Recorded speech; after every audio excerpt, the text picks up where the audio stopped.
जी बिस्मिल्लाहिर्रहमानिर्रहीम। मैं मोहम्मद ज़ुबैर और आप देख रहे हैं मेरा यूट्यूब चैनल और फेसबुक पेज। उम्मीद है तमाम दोस्त खैरियत से होंगे।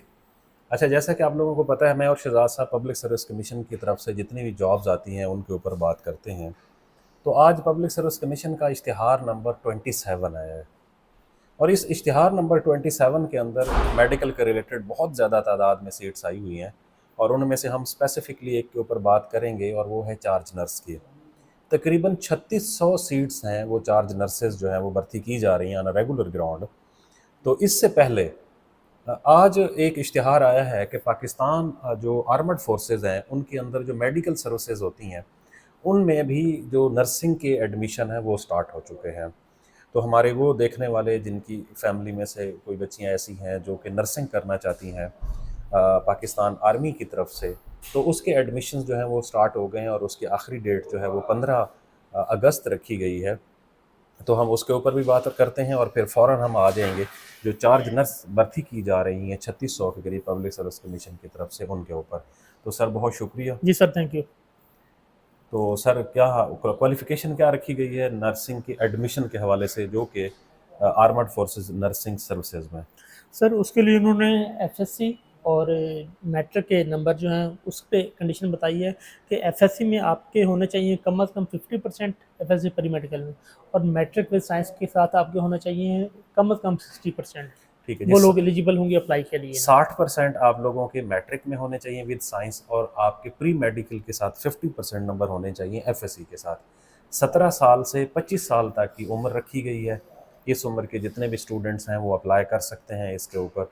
और एक ऑनलाइन पोर्टल है जॉइन पाकिस्तान आर्मी, बिल्कुल उसके। उसके ऊपर आप जाएंगे और अपनी रजिस्ट्रेशन करवाएंगे और इसके फिर मल्टीपल ऑप्शंस रखे गए हैं जहां पर आप लोगों के टेस्ट हो सकते हैं। लाइक जो मेजर सिटीज़ हैं लाइक रावलपिंडी, पेशावर, क्वेटा, लाहौर, फैसलाबाद, डेरा इस्माइल बिग खान, सिटीज जो मुल्तान, जो हैं। बिग सिटीज़ हैं जहाँ पर पनू आकिल, कराची, हैदराबाद, तुर्बत, इस तरह के बहुत सारे ऐसे सिटीज़ हैं। इसी तरह एजीके और जीबीयू में रखे गए हैं।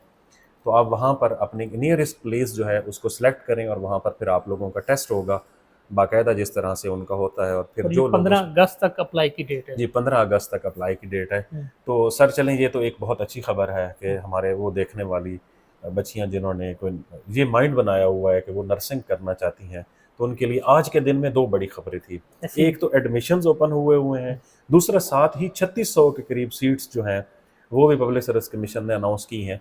तो ये ज़रा बताएं कि उनकी क्वालिफिकेशन क्या रखी गई है। सर, एक तो ये है कि नर्सेज की जब भी जॉब्स आई है ना, वो मैंने नहीं देखा कि 3000 से कम आई हो। असल में हेल्थ डिपार्टमेंट बहुत बड़ा है, ऐसे ही है। उसकी रिक्वायरमेंट भी ऐसी ही है। अच्छा, आज जो ऐड है 27, उसमें उन्होंने कुछ 3600 नर्सेज का ऐड दिया है, और उसके लिए जो क्वालिफिकेशन है वो बीएससी नर्सिंग रखी हुई है। जो एज है कम, उनकी जो मैक्सिमम एज है वो 36 ईयर्स तक होनी चाहिए। ठीक है। और उसके साथ साथ पाकिस्तान नर्सिंग काउंसिल जो है उससे वो रजिस्टर्ड भी होनी चाहिए। ठीक है, मेरे ख्याल में इनको सर्टिफिकेट उधर से ही मिलता है, पाकिस्तान नर्सिंग कौंसिल से ही, जी बिल्कुल, ये जो उनकी जो है ना, प्रैक्टिकल जो ये है। बेसिक एलिजिबिलिटी है। ठीक है। अच्छा, अब इनकी जो पोस्टिंग है सर नर्सिस की, वो होती है आपकी तमाम हेडक्वार्टर्स, डिस्ट्रिक्ट हेडक्वार्टर्स में, मेजर तहसील हॉस्पिटल्स में और हेडक्वार्टर सब। तहसील हेडक्वार्टर्स में हो सकती है। जी बिल्कुल। तो इसका मतलब ये है कि पोस्टिंग ज़्यादातर लोगों की अपनी होम टाउन में हो सकती है, पॉसिबल होता है, हाँ जी। पॉसिबल होता है। अच्छा, नंबर एक। नंबर दो, और ये डे 1 से रेगुलर होती डे है। वन से। अच्छा, ये पोस्ट भी डे वन से ही रेगुलर है, जब आप जो है इसको ज्वाइन करेंगे तो डे वन से रेगुलर होगी। अच्छा, अब सर इसका जो सिलेबस है हाँ वो जी। क्या है? अच्छा। सिलेबस सर टोटली इनका मेडिकल से मुतल्लिक है, जो कुछ इन्होंने सब्जेक्ट्स पढ़े हैं ना, उसी में से 100% क्वालिफिकेशन रिलेटेड आना है। हम्म। और 90 मिनट्स होंगे इसके अंदर इन्होंने 100 आना। नंबर का पेपर होगा एमसीक्यूज, और जी बिल्कुल। सारे का सारा बीएससी नर्सिंग के हवाले से जी होगा। बिल्कुल। मतलब इसमें और कुछ भी नहीं पूछा जाएगा। बिल्कुल ऐसे ही है। 100 नंबर का पेपर होगा जिसके ऊपर नेगेटिव मार्किंग भी अप्लाई होगी, एमसीक्यूज पेपर होगा और सारे का सारा नर्सिंग के हवाले से होगा। एक तो आप ये देख सकते हैं। अच्छा, दूसरा सर इसकी इनकी जो तनख्वाह है, हाँ, उस पर आप थोड़ा गाइड करें हाँ, हमारा। इनकी तनख्वाह ये है कि इनके 3 ऐसे अलाउंसेज हैं जो आम 16 स्केल वाला जो मुलाजिम भर्ती होता है रेगुलर, उससे उससे इनके मुख्तलिफ होते हैं। ओके। इनको 9,000 रुपये प्रोफेशनल अलाउंस मिलता है हर महीने। ठीक है। मतलब एक जो हमारी चार्ज नर्स है हम्म, उसको 9,000 इनिशियल, ठीक है। जो 9,000 रुपये उनका प्रोफेशनल अलाउंस है, हम्म, 8,000 रुपये उनका मेस अलाउंस है। ठीक है। और इसी तरह 3100 रुपये इनका ड्रेस अलाउंस होता है। ओके सर, ये तीन अराउंड अबाउट 20,000 बन जी गया। 20,000 इनको इजाफी मिलती है आम जो 16 स्केल का मुलाजिम होता है उससे। ओके अच्छा, अब सर इसके ऊपर हम जब बात कर रहे हैं तो प्रीवियसली इनके जो टेस्ट होते रहे हैं, कभी कभार ऐसे होता था कि टेस्ट इनके नहीं लिए जाते थे, डायरेक्ट इनके इंटरव्यूज हो जाते थे, क्योंकि नंबर ऑफ सीट्स आप देखें 3600 हैं और बाद का ये होता है कि उतनी एप्लीकेशंस भी नहीं आती, उतनी या उससे ऊपर डबल हो जाए तो फिर भी वो टेस्ट डायरेक्ट इंटरव्यूज कंडक्ट करवाना शुरू कर देते हैं। एक सीट के अगेंस्ट अगर फर्ज करो 3600 पे 10,000 लोगों ने अप्लाई किया तो एक सीट के अगेंस्ट 3 लोग बनते हैं, तो वो फिर उनके इंटरव्यूज ही कंडक्ट करवा लेते हैं। तो पैरेलल 2 काम करने चाहिए इन उम्मीदवारों को।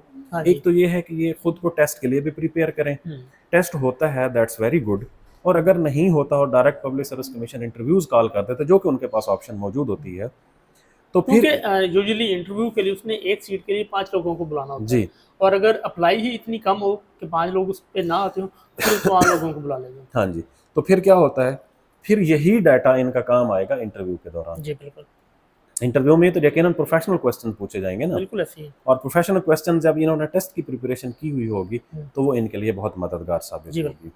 ये तो सर हो गया आज वाला हमारा इश्तिहार। सर इस पे अभी एक चीज जी, आप, क्योंकि ये वो लोग हैं जिनका डायरेक्टली पीपीएससी के साथ शायद पहले से लाइजनिंग ना हो, इन लोगों का शायद ये फर्स्ट पेपर हो और ये शायद ये फर्स्ट टाइम अप्लाई करें, अब थोड़ा सा बताएं कि इन लोगों ने अप्लाई कैसे करना है। हाँ जी, आप लोगों ने जाना है पंजाब पब्लिक सर्विस कमीशन की वेबसाइट पर, और आप उसके कॉर्नर पे देखेंगे राइट साइड के ऊपर तो अप्लाई ऑनलाइन का ऑप्शन आएगा, आपने वहाँ पर क्लिक करना है और वहाँ पे आपको सामने कुछ इंस्ट्रक्शंस आएंगी, आपने रीड इन कर लेना है उनको कि मैंने रीड कर लिया है। फिर वहाँ पर आपने अपनी जॉब सेलेक्ट करनी है, चार्ज नर्स, और फिर उसके बाद आपने फर्दर उसके ऊपर सारे का सारा प्रोसेस देना है। पहले मैट्रिक ऐड करेंगे, फिर आप एफएससी ऐड करेंगे, और फिर आप अपना जो नर्सिंग का डिप्लोमा या नर्सिंग की जो डिग्री है वो आप ऐड करेंगे। और अगर आपको एक्सपीरियंस कर रहे हैं, जो कि इसके अंदर लाजमी नहीं है कि आपने वो बताना है, लेकिन अगर आप उसके अंदर ऐड करना चाहते हैं तो आप वो ऐड कर सकते हैं, बट एक्सपीरियंस प्लीज़ आप लोगों ने वो ऐड करना है जिसके बारे में आपके पास मालूमात हो। ऐसा ना हो कि आप लोग जो है वो एक्सपीरियंस ऐड कर बैठें और जब आपका इंटरव्यू हो और आप लोग इंटरव्यू में उस तरह से परफॉर्म ना कर पाएँ अपने एक्सपीरियंस के हवाले से, तो फिर हाँ जो आपने लिखा हुआ है फिर आपने उससे अवॉइड करना है। अच्छा, इसकी फीस जो है वो 600 रुपये होगी जी सर। और ऑनलाइन ही ये पेमेंट होती है। जी, ऑनलाइन पेमेंट ऐसे होता है सर कि जब आप जैज़ कैश अकाउंट पे जाते हैं तो ई आबियाना के नाम से एक ऑप्शन आता है। जब आप गवर्नमेंट पेमेंट्स में जाते हैं ई आबियाना आ रहा होता है।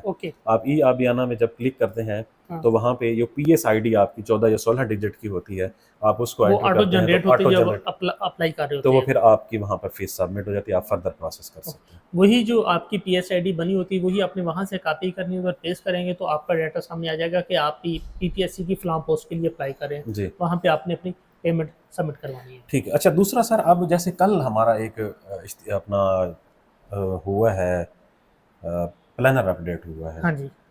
तो उस प्लानर को अगर हम देखें तो उसमें अब पब्लिक सर्विस कमीशन के पास जो 1 पेपर है शायद डीएसजे और एएसजे के अलावा बाकी कोई भी नहीं बचा।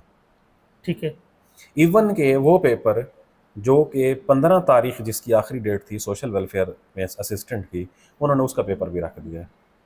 अच्छा, 16 उसकी आखिरी डेट थी, 16 जून, और 1 महीने से भी कम टाइम में उन्होंने उसके अंदर रख दिया। बहुत ही कम होता है। तो अब हम प्रोबेबिलिटीज देखेंगे इंशाल्लाह अगली वीडियो में कि क्या असिस्टेंट सुपरिटेंडेंट जेल और डिप्टी सुपरिटेंडेंट जेल के पेपर भी अगर एक पेपर ही होना है तो क्या वो भी इसी तरह से जल्दी हो जाएंगे। चलें वो भी हम नेक्स्ट वीडियो में इंशाल्लाह। और कुछ ऐड करना चाहते हैं?